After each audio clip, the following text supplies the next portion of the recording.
Yes, shimwe cyane. Praise God. Mbahaye ntashyo zo guturuka mu Rwanda. My greetings from Rwanda. Ndanezerewe cyane. I'm so happy. Uyu munsi wanjye wa nyuma muri bino cyumweru bigenda bimaze hano muri Amerika. Today is my last day in those 2 weeks that I've been here in the US. Nejejwe nuko Imana impaye umwanya ngo tuganire. And I'm so happy because the Lord is giving me time so I can share with you the word of God. Nejejwe no guhura n'abantu benshi muri mwe bashobora kuba amaze iminsi ngiye batagera mu Rwanda. So happy to meet some of you who haven't been in Rwanda for a while. Niba niba gukumbuye mu Rwanda n'Abanyarwanda. So if you miss Rwanda and Rwandese, you ni ngiye wacu. So I am here.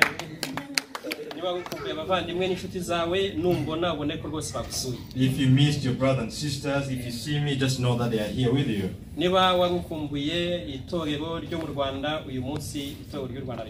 If you missed the church in Rwanda, today the church of Rwanda is here with you. Amen.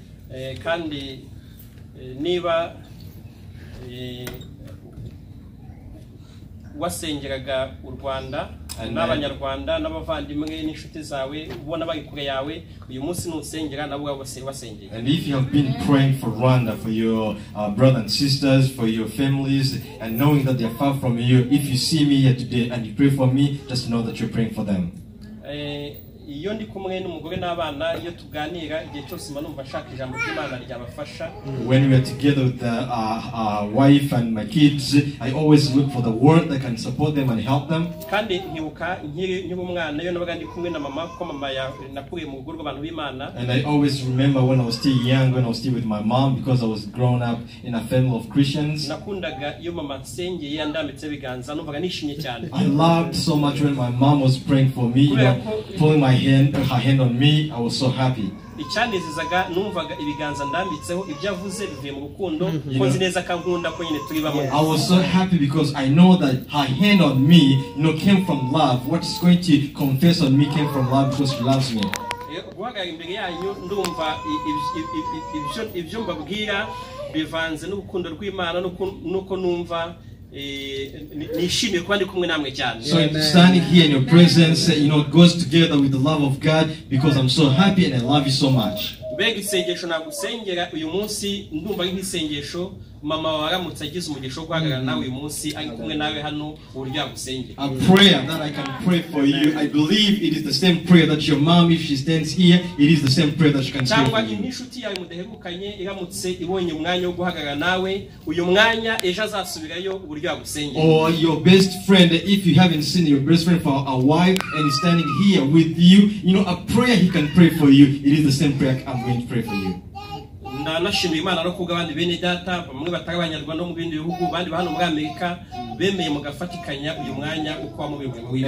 thank all of you, some from other countries of Africa and people from here, USA. I thank you for getting together and serve the Lord. It continues to show us an image of the kingdom of God. It's showing us how in heaven we are going to be all together like this. So, and it shows us how we are one. And where we're going, there is no borders. There is nothing that separates us where we are going. Praise God so much. Praise God so much. Receive the greetings from your brothers and sisters from Africa. And I wish you a very good Pentecost. So when I was praying, asking the Lord the message for today, God told me that you have to remind each other what is the kingdom of God. So our message is based in Acts chapter 1 verse 8. Acts chapter 1 verse 8.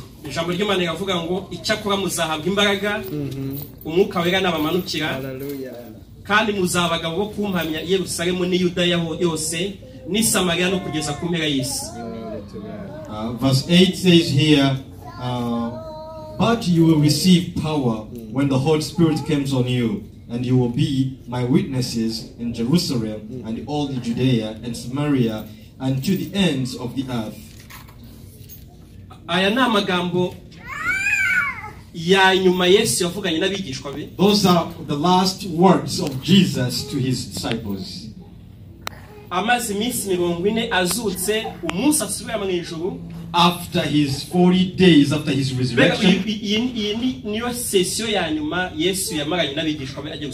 that was his last session with his disciples before he went back to heaven.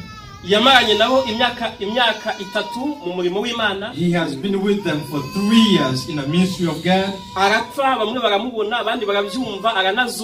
He died, some they saw him dying, and others they hear about it, and he rose again.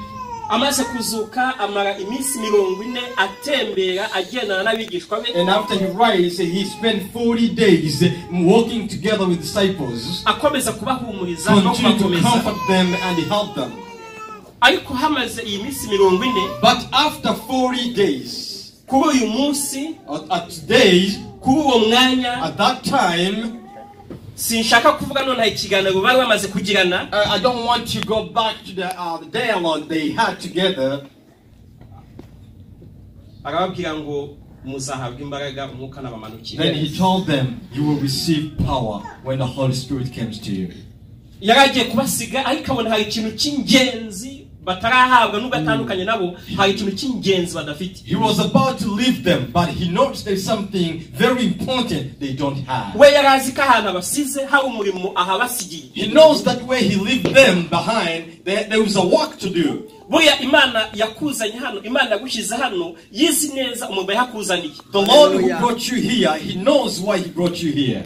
Imana yagiye ibana nawe mu buryo butandukanye, yizi neza umurimo yagiye kurinda. The Lord who have been with you in different ways, he knows why he protects you. Yesu rero yumvaga umurimo asigiye abigishwa, ariko abona ikintu cy'ingenzi badafite kizatuma umurimo batawukora. So Jesus, knowing, the ministry he was leaving for his disciples, but he knows that there's something that they missed, that to help them to do the job. Bari barumvise amagambo ya Kristo. They heard about Jesus Christ. Kuba twarumvise ibintu by'Imana, twaruje ijambo ry'Imana ryo tukanaryiga mu ishuri, that's okay, ni byiza, ariko hari ikindi kibuze kugira ngo dukore umurimo w'Imana. To learn the word of God, to hear about the word of God, even to learn it in the school, but there's something that's missing to do the work of God. Ni byiza ko tumenya ibyanditswe, ni byiza ko abantu bari mu ijambo ry'Imana, ariko Yesu arabizi ko nubwo abigishwa bamaranye nawe iyo myaka bumva ibyo bidahagije kugira ngo bakore umurimo basigiye. It is good to be in scriptures, it is good to learn scriptures, but Jesus knows that even though they have been together for all those days, there's something that's missing for them to do his work. They have seen Jesus doing miracles. Even he was giving them, the power so they can, do the miracles. They chase, demons and they perform miracles. But he knows that the ministry is giving to them is more than doing miracles. He knows what they need for them to do the work that he's asking them to do is more powerful than what they have. Even though they have been together with Jesus for all those years, they were just seeing him, doing miracles. As we people who grow up in a church, we know the routine of the church. Ever since we're still young, we know how things goes after another. So the disciples being with Jesus for all those years, they know the protocol of Jesus. Wamenya gukora uburyo gahunda y'iterambere igenda, uburyo worship yagenda, uburyo abantu basengera abantu, iyo order yose ukayikora, ariko Yesu azi neza ko icyo kidahagije kugira ngo adukore umurimo yaduhaye. You can put things in order, knowing how the worship will take time, knowing the time of the word of God and everything. You can put all those in order, but Jesus knows that you need something to do his job. umurimo wari wazanye Yesu wari umurimo w'ubwami bw'Imana wo kubaka ubwami niwe yarabasigiye. So the ministry that brought Jesus here was a ministry of the kingdom of God, and he left that ministry to his disciples. Ariko kubera kubura umwuka wera bari bakomeje guhinduka abantu b'isi mu myumvire yabo. But because of the lack of the Holy Spirit, they continue to be people in the flesh. Ibitekerezo byabo, ubuzima bwabo, amaso yabo yakomerezaga ku ibisi gusa. Their mind, their eyes, everything were just looking to the world. Yewe n'uyu mwanya wa nyuma mu kiganiro bamaze kugira ababwiye ko bagiye gutandukana, ababwiye ko igihe kigeze, bahise bamubaza ngo ese iki nicyo gihe ugiye kuduhera ubwami. And then even at that time, when they saw that he's going to leave them, that's when they asked them, is this the good time that you're going to give us your kingdom? Mwasanga mu bihe bitandukanye bagiye impaka ariko ninde uzaba mukuru. And you will see in different times they are questioning who is going to be the leader. Mwasanga Petero amwegera mu atari ku nkatwe twasize ibyacu twagukurikira twebwe uzaduha iki. You will see where Peter came to Jesus and said, we who left everything behind, what are you going to give us? Amaso yabo ntabwo arakira ubwami bw'Imana, amaso yabo ari mu isi. Their eyes haven't yet received the kingdom of God. Their eyes are still in the earth. Bega iyo somye amagambo uburyo Petero ari kubwira Yesu ngo twe twasize ibyacu twagukurikira uzaduhera biki. When I read those words where Peter was asking Jesus, we who left everything behind, what are you going to give us? Nibaza ibyo Petero yasize n'ibyo Yesu yasize. I always question myself what things Peter left behind and what Jesus left. Uyu Petero ari kubivuga icyo yasize n'inshundura. You know, that Peter who's saying this, what he left behind was his nuts. Ariko ari kubwira uwasize ubwami. But he's talking to the one who left his kingdom. The one who left his whole and glory in the heaven. The one who left his glory in heaven. The one who left his godliness. And he became a human being seeking Peter. He accepted to be in the belly of a woman. He accepted to go under the commandment of people. That's what Paul said in Philippians. He saw that to be as God, it's not something to hold on. And then he left him empty. He became a servant. And he did that because he was seeking you.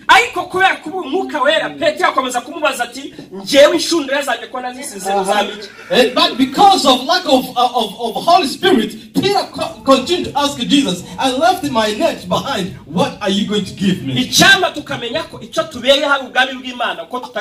I wish we should know that we are alive because of the kingdom of God, not things of the earth. Yes, Jesus,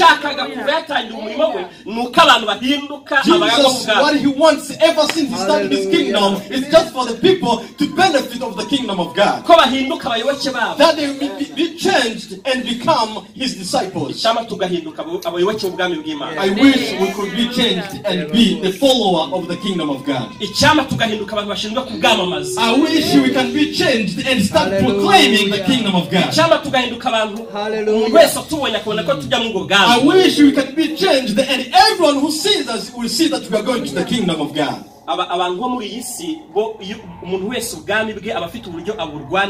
In this world, in this earth, everyone in his kingdom, he knows how he can protect it, fight for it, and proclaim about it. njya ndeba nko mu gihe cyo gutora tujyana muri Amerika niba ari abademokrate n'abarepublike ubona buri muntu wese agendera party yiwe. And I used to see if it's a time of election, even here in America or somewhere else, everyone will go after his party. bagerageza kwambara imyenda ijyanye na bwa bwami. They try to dress up like that kingdom. bashaka indirimbo zijyanye nabyo. They will find songs that goes by that kingdom. They invest their time and money. bashyiramo amafaranga yabo n'igihe. kandi igihe cyose ugasanga umuntu wese bashaka kumwemeza ko ubwami bw'abayirwa. And then every time they want to convince everyone that their kingdom is more powerful than theirs. ariko hari igihe usanga tutagira ku rwego umuntu wese atubonye abona turi abantu bajya muri ubwami. But you will see we are not yet there where when people look to us we know that we are going to the kingdom of God. kugira ngo ibyo dukora byose dushimire ubwami bisaba ko babutwuzuye. So for us to put forward the kingdom of God, we have to be filled by that kingdom. umwuka wera yewe ni uduha uduhesha kuzurwa n'ubwami. So that the Holy Spirit of God is the one who gives us the ability to be filled by the kingdom. Kuko uyu mwuka ubwe ni Imana, uyu mwuka ubwe niwe owner w'ubwami. Because that Spirit is God Himself and He's the owner of that kingdom. Niyo mpamvu yatwuzuye ubwami bwatwuzura. And that's why when we are filled by the Holy Spirit, the kingdom is in us. Ndashaka kwibutsa umugani mudaheruka nk'Abanyarwanda. I want to remind you a proverb in Kinyarwanda that you don't remember. Akuzuye umutima niko gasesekara ku muntu. That says whatever is filled your heart will be out of your mouth. Burya ibikuzuye nibyo bijya bigaragara. So that means what fills you will be seen outside. Niyo mpamvu ushaka kurwanya amahane y'ibikanga nuko yuzuye mu mutima. That's why when you want to fight your anger and you cannot fight your anger because it fills your heart. Ariko ubwami bw'Imana, but the kingdom of God, nicyo kintu cyazanye Kristo. That's what brought Jesus Christ. Kuva yatangira umurimo we kugeza asubiye mu ijuru. He started his ministry until he went back to heaven. Nicyo yavugaga. That's what he was talking about. Usomye muri Matayo bice 4. If you read in Matthew chapter 4, wahita usanga kuva ku murongo wa 17 yaratangiye umurimo w'ivuga butumwa. Starting on verse 17, you will see that he was starting his ministry of evangelism. Ubutumwa bwa mbere Yesu yavuze, the first gospel that Jesus said, ijambo rya mbere yigishije, the first word that he taught, amaze kubatizwa akageragezwa n'umwanzi atangiye ivuga butumwa ijambo rya mbere yavuze. After being baptized and attempted by the evil, the first word that he said, yaravuze ngo nimwihane kuko ubwami bw'Imana uburi hagati muri mwe. He said, repent because the kingdom of God is among you. Mwihane kuko ubwami bw'Imana buri hagati muri mwe. Repent because the kingdom of God is among you. Umurongo 23 y'ibyo bice ngakomeza kugenda igarira hose ngababwira iby'ubwami bw'Imana. And on verse 23 in that chapter he continued to go to Galilee talking about the kingdom of God. Ku bice 6 bya Matayo 33, Matthew 6 verse 36, akomeza kubabwira ngo mwanze mushake ubwami bw'Imana no gukiranuka kwayo ibindi muzabyongera. He kept on telling them, seek the kingdom of God and his righteousness and everything will come to you. Buri gice cyose abantu Yesu yavuze urasanga icega bukagaho bw'ubwami bw'Imana. In each chapter where Jesus was talking, you will see that he was always focusing on the kingdom of God. Ageze ku bice 13 bya Matayo, and when he came to the chapter 13 of Matthew, icyo gice cyose avuga ku migani ariko ari kwigisha abantu iby'ubwami bw'Imana. The whole chapter he was talking about the kingdom of God. Atangiye igice cya 13 yatangiye avuga iby'umubibyi wasohoye imbuto. Yeah, and when he started chapter 13, he was talking about someone who was planting seeds. Umubibyi wasohoye imbuto. So who was just seeding seeds? Agenda z'abantu batandukanye. And he was planting seeds in different areas. Zimwe zigwa mu nzira. Some went to fall in a street. Izindi zigwa ku kara. Others on a rock. Izindi zigwa mu mahwa. Others in the thorns. No, abantu ntibumva ibintu ababwiye. And people, they couldn't understand what he was saying. No, abigishwa biherereye. So his disciples, when they're just aside, arabwira ati amaso yanyu mwebwe arahirwa kuko mwumva ibyo mwumva n'amaso yanyu akabona ibyo mureba. And he told you, your eyes are blessed because you hear and understand what you are hearing. Aranje atangira kubasobanurira ibya wa mugani arabwira ati imbuto zaguye mu nzira. And he started explaining to them, the meaning of that parable. And he said the seeds that went to the streets n'abantu bumva ijambo ry'Imana are those who hear the word of God. Uwo mwanya umwanzi agahita agikura muri bo. And then right away the evil will come and take the word of God out of them. No, izaguye ahantu ku kara. And the seeds on a rock, ngo n'abantu baryumva banezerewe kumva bagiye gukora ibyaryo. Those are people who hear the word of God and they are so happy. Ariko bagera hariya ntizimere ntagire umuzi. But after they get out, they don't have a root of the word of God in them. But the time they were hearing the word of God, they were so happy. And I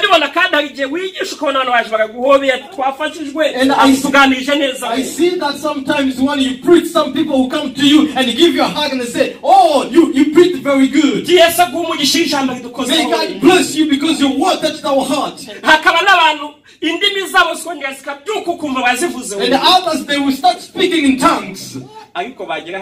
But once they go out, then they remain the way they used to be. I wish today you can tell Jesus, I don't want to continue to be the way I used to be before. Then he talked about the sins in the thorns. He said, those are the people who hear the word of this kingdom, but after hearing it, there are problems or pain, or the things of the world. There are two things. There are problems or grief, and there are other, what is behind? Temptations of the world.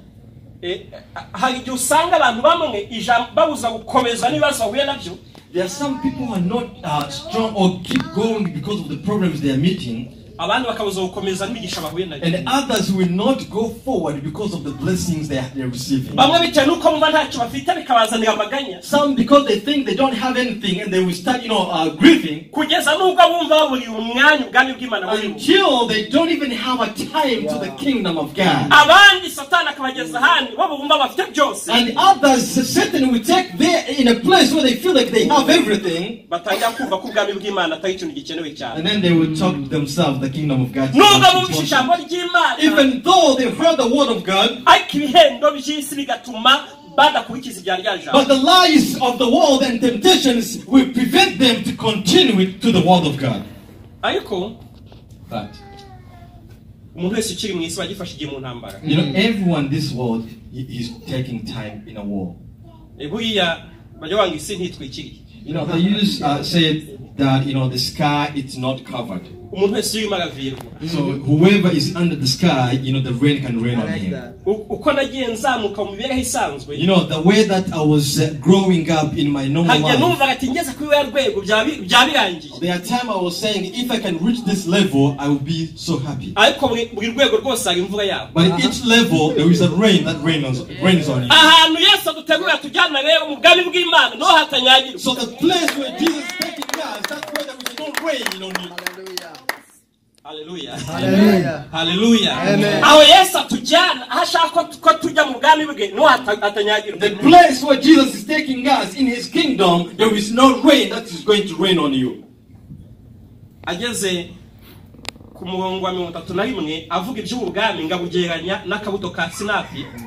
And then on verse 31, when he continued to talk about the kingdom of God, he compared that with a seed of a mustard seed. The mustard seed is very, very small. It is a very small seed. But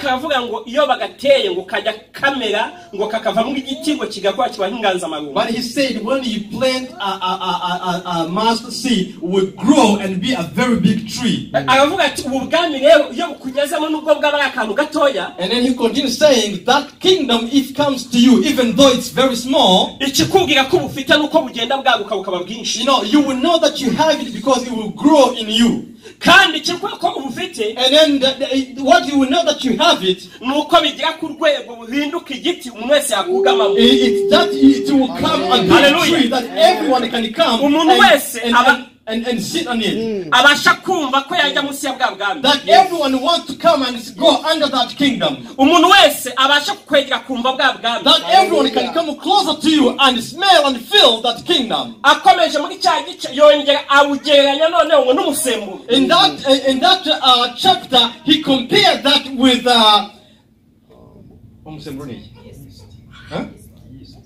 yeast. Yes,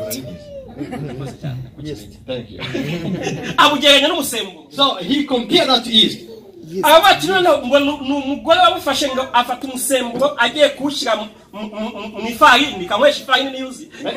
And then he compared that, saying it was a woman who was taking that, going to put in a flour. Maybe some of you know how to make bread. So the yeast and the flour, which is more? So the flour will be more than yeast. So it will be just small portion. bawushyiramo ngo noneho wakinjiramo ukagenda ugatubuka. But they said when you put in the flour, it will go into it and start growing up. Bikabyimba. It will grow and grow. Bikageza ku rwego utatandukanye ifarini n'umusemburo. To the point that you cannot separate one another. Mbega ikikuba ko ubwami bwakugezemo nuko bugira mu buzima bwawe bukabuhindura. So what shows that you have that kingdom, it will come in you and change you. Nuko bigira mu muryango wawe ugahinduka. It will come to your family and you will be changed. Mbega n'ubwami buhindura. It is a kingdom that changes. N'ubwami bufite imbaraga. It is a kingdom that has a power that changes. N'ubwami bufite imbaraga zigera mu kintu kigahinduka. It's a kingdom that has a power that comes to the things and change. Yes. Bugenda bukura nk'uko umwana akura mu nda. It grows as a kid will grow in the belly of his mom. Kandi nubwo wowe utamubona, even though you don't see him, ariko abakora. But he's walking. Hallelujah. Amen.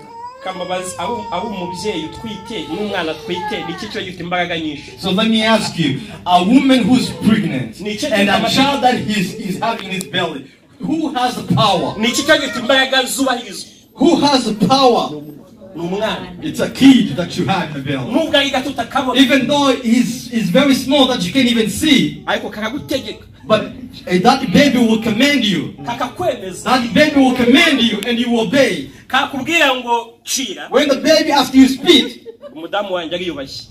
You know, my wife is very people they obey her. Ariko yatwite aracira. But when she's pregnant, she will be speaking out. Iyo umwana mubwiye gucira, when a baby is asking her to speak, ntabwo uvuga ati rwose ihangane turi mu bantu. She doesn't say, bear with me, I'm with people. Ushaka kubigenza ukajya mu gacupa gake. You will try your best and you get something and it's umwana w'imunda yavuze. Because the baby inside you speaks. Ubwami nabwo rero bugeze muri twebwe buraduhindura. When the kingdom came to you, will change you. Kandi iyo wageze ku rwego wumva ubwami ari wowe amabwiriza, when you came to the point that you start giving commandment to the kingdom, nukuvuga ngo ntabwo bukurimo. That means you are no longer in the kingdom, but the kingdom is in you. Kuko ubwami iyo buri muri wowe buguha amabwiriza. Because when the kingdom is in you, will give you commandment, you never complain. Ntabwo washirika cyangwa ujujute. Ntabwo ujujura ahubwo wumva nta kintu uretse kubwubaha. You don't complain, just you obey. Yesu ababwira rero ko uyu muntu yakira ubwami ni nk'umusemburo wageze mu mutima. So Jesus told them, when you receive the kingdom, you are like a history in a flower. Umva ubwami bwaraguhinduye. Do you feel that you have been changed by that kingdom? The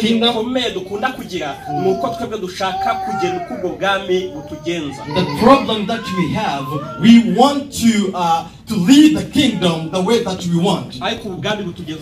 But that kingdom should lead us the way it wants. Akomeza muri ico gice cya 13 noneho abugereranya. In the same chapter, ngo n'umurima w'izahabu. He compared that kingdom to the field of gold. Umurima w'izahabu, a field of gold. Abantu yabwiraga n'abantu basagaciro ka zahabu. People that he was talking to, they know the value of a gold. Haraho yagira kuko batazi bya zahabu akagakoresha nka petrol. Maybe there's some places that he can go because they don't know about any gold and he will use something else. Yakoresha language abantu baho ngaho bumva. So he was using a language that is common to those people. Akavuga ati rero ni umuntu wabonye umurima wa zahabu. And he said it's someone who saw a field of gold. Awugezeho ngabonye ko harimo zahabu. And then when he came and noticed that there was a gold in that field, ngagenda gurisha ibintu yaratunze byose byawe ne wa murima. So he went and sold everything that he owned so he can come and buy the field. So there's something that I know about the gold. You know, a place where there is gold, when you look on surface and you haven't yet dig deeper, you don't see anything good. Because everything that you plant in that area will not grow. Even a country, if a country knows that this mountain has a gold, they will move everyone who lives in that place. And they will bring an army to protect the place. Because they know what is inside that mountain can buy everything they need. Hallelujah. So the kingdom of God has everything that you need. The problem is just we don't know that there is a gold in it. noneho ngo tubukuremo, so we can dig that. ahubwo noneho dukomeza kubugenda hejuru, But we continue to walk abantu batubonye on top of bose it, bakabona nta kintu ntabwo dufite, and everyone who sees us saw that we don't have that kingdom. ariko ngo wabimenye ngo umunezero wamuteye kugurisha ibyo atunze byose. But the one who knows the value of that field, he went and sold his things. Icyamu ubwami bw'Imana bukwa muri twe. I wish the kingdom of God to be among us. Pawulo yandikiye Abaroma mu bice 14, And Paul wrote to Romans chapter 14, umurongo wa 17, verse 17. yarabwiye ati mukwiye kumenya ko ubwami bw'Imana si ibyo kurya no kunywa. He told them the kingdom of God, it's not about food, Nubwo gukiranuka, it is about righteousness, n'amahoro, it is about peace, no kwishimira umwuka it is wera. about to be happy for the Holy Spirit. Ukorera Kristo atyo abanezeza Imana. The one who serves Jesus Christ that way, he pleases the Lord. Dore ibintu bitatu byerekana ko ubwo bwami bufite. So look, 3 things that shows you that you have that kingdom. Nugukiranuka, It's a righteousness, nuko umuntu ufite amahoro, it's to be a person who has peace, ni no kuba umuntu ufite ibyishimo by'umwuka it's to wera. become someone who's rejoicing for the Holy Spirit. Hallelujah. Umuntu uharanira gukiranuka, Someone who's fighting for righteousness, kandi ufite amahoro uhesha n'abandi amahoro, and someone who has peace and who gives peace. kandi ukaba n'umuntu wishimiye iby'umwuka wera. And you become someone who's happy. Yandikiye Abakorinto abambere, He wrote for Corinthians, 1 12, chapter 2, verse 12, aravuga ati ariko mujye mumenya ko twebwe tutahawe umwuka and w'isi. he told them, just know that we are not given a spirit of the world.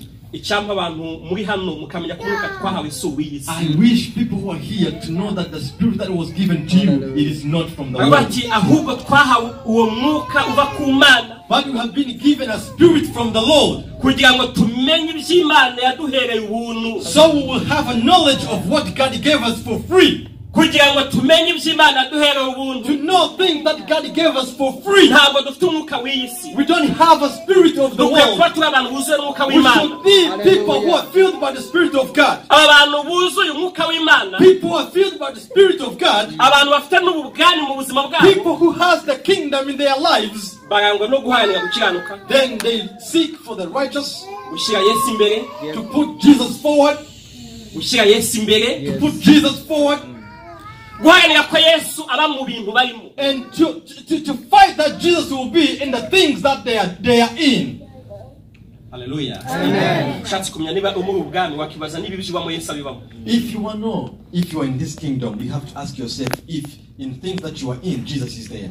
Hari abantu ujya usanga Yesu agira ibyo bamwirukanamo, You will see some people that will chase Jesus in some other things, cyangwa bakaba babizi ko nyine ibyo bintu Yesu atari kumwe nabo muri ibyo bintu, and they know that Jesus is not with them in the things where they're ariko standing. bagakomeza bakabibamo. But they continue to live their lives. Bazagira umunsi umwe bageze hano muri New Vision And Church, when they came to New Vision Church one day, bo bakavuga ati none Yesu turi kumwe. then they will say, oh, we are now together with Na niyo Jesus. mpamvu ari igihe mwumva niyo tugiye gusenga rimwe na rimwe, And that's why you see when we go to prayers, ugera hano ukavuga ati oh Mana nziza, ubu ndaje ngeze imbere you yawe. will see people say, oh Lord Jesus, we are coming in your presence. What does it mean? Bivuziki.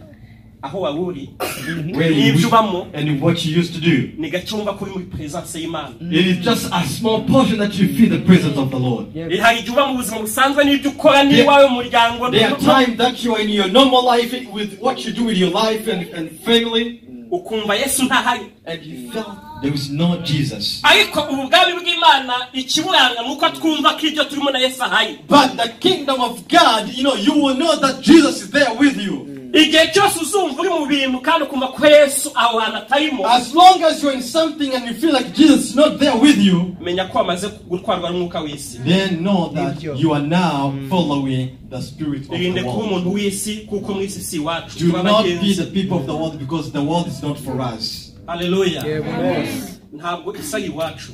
This world is not our home. Hallelujah. Ikindi abantu bafite ubugani barangwa no kugira Yesu icyizere. And people who has this kingdom, they have trust for Jesus. Ukumva ko ubuzima bwawe buri muri Kristo, And you know that your life is in Jesus Christ. ukumva niwe ugenga imibereho yawe, He's the leader of your life. ukumva ko ibyo ufite ubihabwa nawe, You know that whatever that you have came from Him. ukumva n'ibyo ukora byose ari kubwe, And you know that everything that you do is for Him. kandi ukumva ko niyo ugana Yesu akuganisha. And you know that where you're going with is Jesus who's directing you. Nugira uko kwizera, Yesu Once you have azakugezayo. that faith, Jesus will lead you there. Oh hallelujah. Hallelujah. Mureke tugire Yesu icyizere. Let's trust the Lord. mureke kumve ko Yesu ari ugenga imibereho yacu. Let's know that Jesus is the leader of our lives. Hari usanga twebwe twifitiye impungenge nziza ko Yesu azidufitiye. There are times that you will be worried about you than how Jesus is worried about you. No bigatuma we wumva mu bwenge n'imbaraga zawe ari byo ukwiye gukora nkaho Yesu adahari. And you feel like your knowledge and your power, your strength is the one that you have to trust and use as if Jesus is not there. Cyangwa ukavuga ati Yesu agenda nko kanya ndende yihuta. And then sometimes you say Jesus is going slowly but I want to go fast. Ikintu cyaba gitangaje. It will be amazing. Tekereza nk'umwana mwiza nkuriya. If you see that beautiful girl down there, that girl. Kano kana bateruye. You know that girl down there? Nyina amara kumuterura. Imagine when the mom is lifting her up. Waba ugiye gusohoka. And when you're about to go out. Agahita kubera atari ko mama wafashe wibutse kuno kunzanira amata kibere yo itakimpaza. And then you hear her saying, did you remember to bring me some milk because I cannot be satisfied with your milk feeding? Do you have milk for me? It will be a very big question.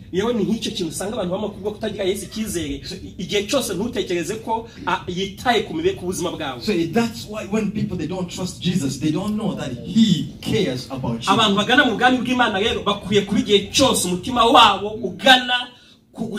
So people who are going to that kingdom, every time their heart have to seek Jesus. As we finish, it is good to continue asking ourselves if we were inherited. If you are filled by the kingdom of God. If the people who knows you, they will see that you are a child of God. If you know that that's the reason of your life. If you know that the kingdom of God is what you put in front of us. If you know that the reason and the purpose of your life here is just because of the kingdom of God. Jesus wants people who represent Him wherever they are. He wants the witnesses. He wants people who proclaim His kingdom. That's why He told His disciples, do not leave Jerusalem before you receive the power of the Holy Spirit.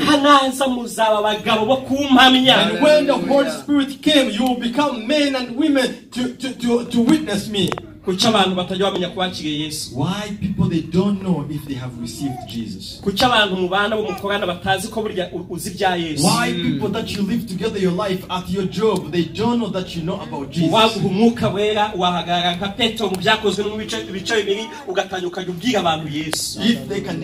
you can give your Holy Spirit, you will become like Peter in Acts chapter 2 and you will start talking about Jesus.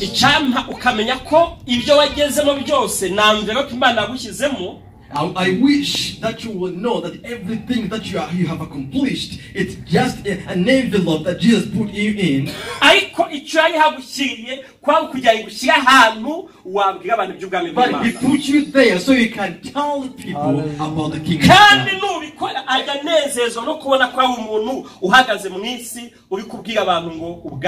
And once you do that, Jesus is so happy to see there is someone who's standing there telling people about the kingdom of God.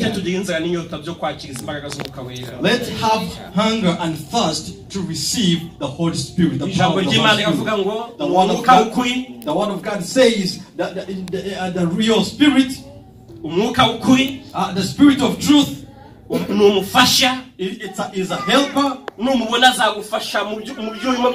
if you have that help, He will help you in everything. He's a counselor. And He convinces our sins. There is a